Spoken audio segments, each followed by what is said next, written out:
All right, so here it is. I'm so excited to show you where we're at right now. This is fantastic. First of all, I want to say thank you to everybody who contributed, everyone at THI Oregon and the whole THI family worldwide who's been so supportive on putting this together.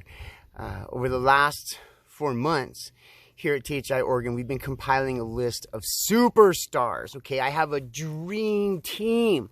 A list of the most talented, right-hearted, right-headed, creative problem solvers you've ever seen. I mean, I have 24 people here on a list. I trust all these people. They have their hearts of gold. They're all the kind of people who would just take bullet for a stranger and get the work done, you know, and have historically. These are people who can work well together. These are going to be people who have skill sets across all boards. If you need something built, you need something grown, you need a massive system in place or a small system in place. You need to take baby steps or big steps. You need to expand. You need paperwork. You need management. You need someone who can. It's all here. It's all here. These people can do anything. If you put a plan in front of these 24 people, it'll get done. That's who they are. And I really felt like that was one of the things we were called to do. I feel like Thomas asked us to find people who were ready to think differently or had been thinking differently for years. Even if they aren't familiar with THI, they're active in the community doing great things already. You know, we found those people. We have an incredible list of contacts, and each one of these people has contacts. It's nuts. We could create jobs, like sustainable jobs, cooperative jobs, like overnight. This incredible group of folks. I was tempted to give you their resume, and tell you what each one of these individuals could do, but we'd be here for hours. And each one of these people is often like hiring 3 people at once to get the job done. So that list has been made of good, solid folks who can make things happen and have a history of doing exactly that. And so that's a, also too, we are prepared to create a vehicle, an avenue through which other projects can be funded. So in other words, we need a nonprofit set up properly, and we need a credit union to handle that money. We need someone to handle that. We need someone who has the office space to do so, make those copies, distribute any correspondence, make sure all that's dialed in. We have that in place. We can do that right away. So that not just like these big, like the THI Oregon project can be funded, or, you know, get these 24 people all working on one big massive project. What we're also doing is we're allowing space for people who have individual projects they've been working on for a long time. People in THI Oregon have some projects they're so hot to fire on, and you know, this big project we're all working on is cool. The cooperative community is cool, but they really still want to get these things done first. They have transitional plans, you know, and in order for those transitional plans to happen, which I would love to, you know, get their back or get out of their way, and whatever I need to do to make those things happen. We need a platform for that to happen, and so for seeing that we have those ducks in a row, we can very quickly provide a space where funds can be delivered so that some of these other projects can get off the ground once that funding becomes available. Okay, and so all of you who have your different plans here in Oregon, please hold on to that. Ones who've submitted them, thank you. Okay, but I just want everyone to know we are prepared to do just that. And it's super exciting. We've been dreaming of this for so long. Thank you, Kim. Thank you, Thomas. Thank you, whole team behind that. You know who you are, who've given so much and given us this opportunity. There's more. So not only do we have the dream team of people trusted people who can handle systems of any size, and very adaptable people who can handle transitionary finance or sovereign economics that we're working towards, right? We have transitional plans, and we have, you know, the more, again, sovereignty economics based plans down the road, right? But we got to get there. Not only do we have that, and we're ready to, we have a gathering space, you know, we have a place already we can go to have all these people meet, put their heads together and do that, so we can get our civil action planning started right away. We have a location for that. But not only that, we know what we're going to do, right? Here, check this out. This is the ta-da list, right? We don't have a to-do list. We have a ta-da, look, we did that. Okay, so there's a lot to talk about, but I just want to tell you what, for instance, week 1 would look like. If I was able to get these 24, like I said, be in there too, these 25 people together, to put our heads together with a 60-day plan, right? You would see massive change, the likes of which the world has never seen. You could get 1,000 people in Washington, D.C. together and not make as much progress as these 24 people in 60 days, okay? These 24 people in 60 days. So when we get these people together, right, we green light this project. It seems viable, and we say go, right? And we hire these people instantly to start planning and also get other projects going, right? The ones that are already set up. We can do those. There's so many good projects that just need an avenue to happen. So we get that going, but not only that, and of course we have our nonprofit file and our credit union, all that's established. We have our bookkeepers and our legal filers are on standby, just waiting for orders, okay? So they're already set to handle any paperwork that might need to be handled or comes up as we do this, or we're instructed to do so by the higher-ups of the People's Club. Again, our office space is already secured presently, and a meeting room presently. We don't need to build anything right away. We don't have to build a building to meet at, is what I'm saying, okay? In that first week, however, we would organize our initial planning, right? That's the initial planning session would take place. Here we would have all of our initial planning with division of labor and define roles and departments. So for instance, in that first week, we would establish who's going to be working on building and making that having some kind of trade or service value, right? Have like it's a real business or sustainable humanitarian organization, charity, right? It has to pencil. It has to make sense. So we say, okay, builders, you're going to need to do this. We're going to make it sense. It's going to make sense. We're going to do everything by the People's Club guidelines and go, right? You guys do that, guys and gals, right? People who need to grow, people who need what you get it, people who are going to be working on the new learning centers, people who are going to be handling stuff like industry, waste, recycling, things like this, right? We're going to need our beekeepers, whatever. We're going to get all those in a row so we can get shovels in the ground as soon as possible, okay? So we have to have the division of labor and have our talent in the first week put where it needs to be, okay? So that we can execute properly and people aren't just running all over each other, okay? We need to get people where they need to be fast.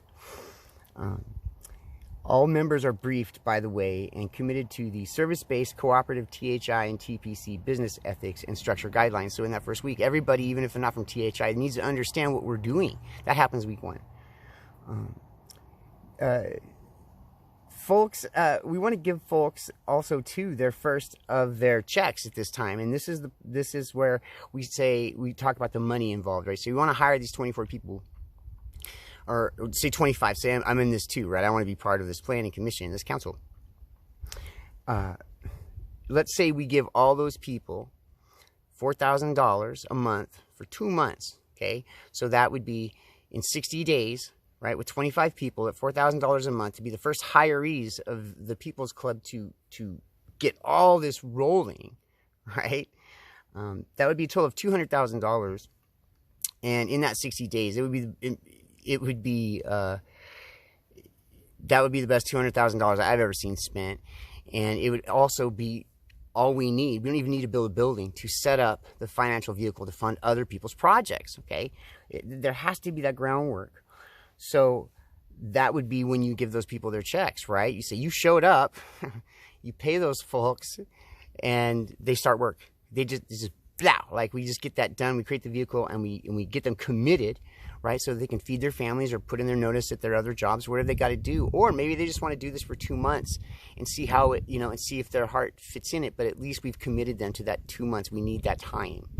So we just lock them in. These people are worth $4,000. Some of them are worth, they'd be taking a massive pay cut, but we have the right people. But so that also happens in week one. It makes it real for a lot of people too. I think there's that aspect of it. It's like, oh wow, we do have funding, right? You just got paid. Bling, light. Let's get to it. Just snaps people into gear. As well as we want to start work on our first hospitals. So we're gonna our medical centers. So we're definitely gonna dive into that as well. We want everyone who's working here to have good medical services instead of having to do some weird insurance loop. If we have medical building right away, we need to start planning that so everyone has that service available. We'll just skip all the insurance and other pay. Or you know, if you're involved in the THI project, you can just go to this medical center. As well as we need to establish land, people, land. So land is a big deal. There's a lot of questions on it. In the first week, we definitely want to establish that. So I would request from Kim as well, not just do I want to get these 25 people going now, but I would actually find it wonderful. This would be so fantastic if you could recommend or send one of your legal team. If you have an attorney that you trust and you just think she's the bomb and she could oversee this, she could look at what we're doing, she could give us some, not just oversight, make sure it's all legit, you know, but give us that guidance and counseling. So after they, you know, say she listens to all of our plans, she can know where we might want to execute first or where some hurdles will be, and one of the biggest one is going to be land, because where we build anything is going to be very important, which brings us to, we'll discuss the relationship with the neighbors. That has to happen fast. If you set up any kind of village or new business or whatever, that has to be harmonious with the pre-existent communities, right? Like you might find a community next to you has a service they offer. You want to buy that service from them if you can, right? Or maybe they have a problem they need to be solved. Maybe that you find the town next to you has to buy a lot of product from far away from, you know, say overseas, but they'd rather just buy it from their neighbors and you can get it to them cheaper. Or maybe they have a homeless problem, right? Like get in there, like where we put it. The land, it isn't just geographic, like where we start building these new businesses and homes and then THI Village or whatever. It's important, the relationships you have with the community around you, and you need to be beneficial. So you're going to need people who, and we have them on this list, Joe, believe that, people who can do the community outreach, can do the legal hustle, and really find out what it is we need to be doing to be good stewards of this information to our neighbors. So we're setting a good example, right? It's all there. So also too here, so really what's happening is, I mean, and there's a lot we could go into, but what I'm saying is we are hot to try out here. We want to get it done so bad. We want to go to work right now on this, you know.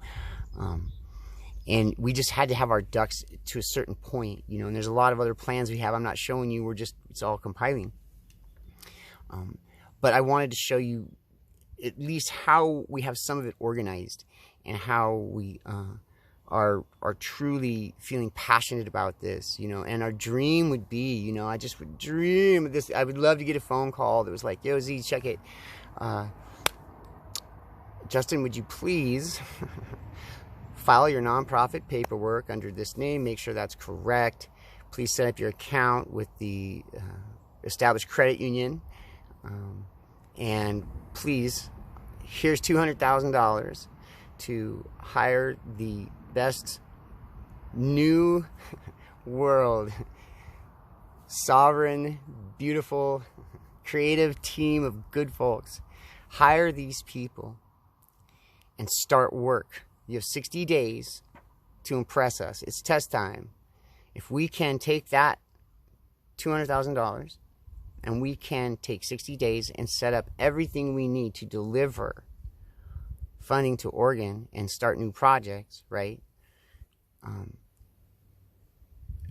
And we have some legal assistance. I think we're going to need that, especially again in the land acquisition thing is going to be interesting. And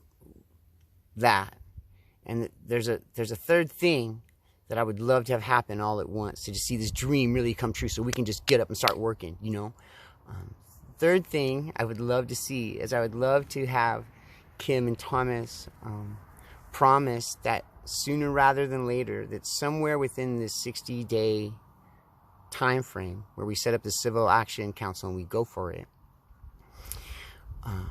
sometime during that 60 days, y'all take a vacation, right? Like, Kim can handle it, Thomas, right? You could do that. And Thomas, you know, it goes the other direction, right? Like, one of you can cover for the other for a week or two while you get some much deserved, much earned rest, you know? Like, seriously, I mean, like, I think about that. This isn't just about big plans, you know, for building for our kids. I think a lot about our children and why we do this.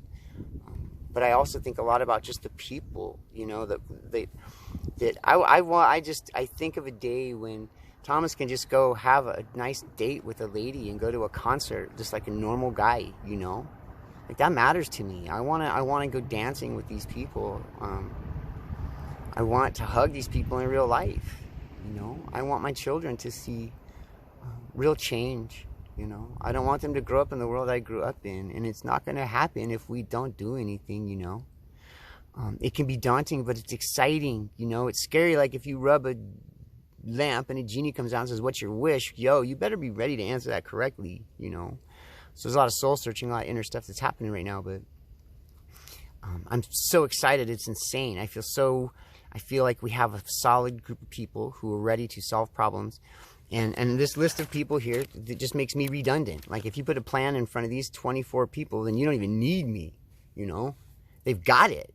They've got redundancy. They've got overlap. Like, you know, I just feel like we have the dream team. We have what it takes. And the reason we do is because we've been dreaming of it for years and we believe in it. We've never given up. Never. So I encourage everybody here to see it, just really see it, feel it, just imagine yourself in a future that you want to be in. And it's exciting to dream big, you know. It's exciting to act now, and it's wonderful when love wins. So I'm fighting for that day, you know, and I thank you, everyone who's joining in that fight, to do everything they can to get ready right here, right now in the real world to make that happen. So thank you for getting my back. I've only done just a small piece of the work, you know. Like, there's a lot of people supporting me, right? I got, again, all-star list. Yeah. I love you guys. Thank you for listening. We have a lot more coming in terms of the plans and all that stuff. But it's kind of busy right now, isn't it? It's coming. Thank you for your time. Keep the input coming, and we'll get this nailed down shut. So, got your back.